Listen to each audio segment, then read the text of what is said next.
अस्सलामुअलैकुम दोस्तों, कैसे हैं आप सब। मैं उम्मीद करता हूँ आप खैरियत से होंगे। चलें, आज मैं आपसे एक ऐसा वाक़या शेयर करता हूँ, एक शॉर्ट स्टोरी।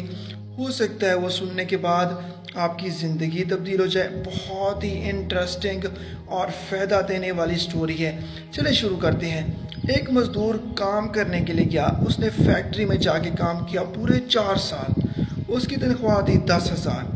उसने पूरे 4 साल मेहनत और लगन से काम किया। 4 साल बाद वो छुट्टियों पे वापस घर आया। उसने घर 8 दिन गुजारे या 10 दिन गुजारे, फिर वो वापस गया। उन्होंने उसकी सैलरी 10 थी 20 कर दी। उसने फिर 4 साल बगैर किसी छुट्टी के मेहनत और लगन से काम किया। वो फिर छुट्टियों पर वापस आ गया घर। फिर 10 दिन गुजारे और फिर चला गया। अब की बार वापस आया तो उन्होंने उसकी तनख्वाह फिर वही 10,000 कर दी।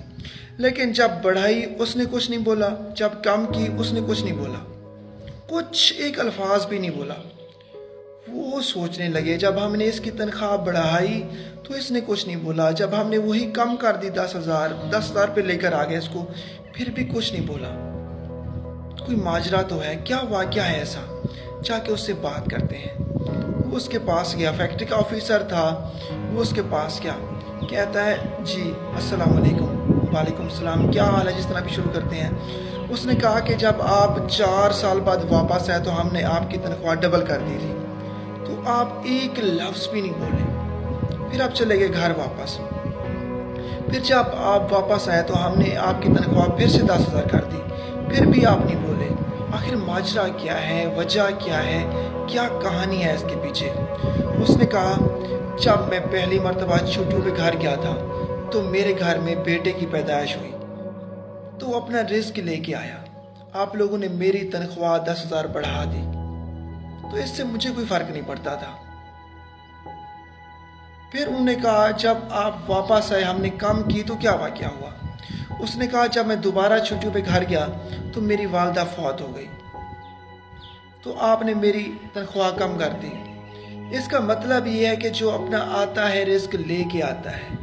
रिस्क देने वाली ज़ात अल्लाह पाक की है। मेरा बेटा आया, आपने मेरी तनख्वाह बढ़ा दी, वो अपना रिस्क लेके आया। जब मेरी वालदा फौत हुई, वो अपना साथ अपना रिस्क भी ले गई, तो आपने मेरी तनख्वाह कम कर दी, तो मैं इसलिए कुछ भी नहीं बोला। तो इससे साबित ये हुआ कि रोज़ी रिस्क का मालिक मेरा रब है, अल्लाह ताला है, वही देने वाला है।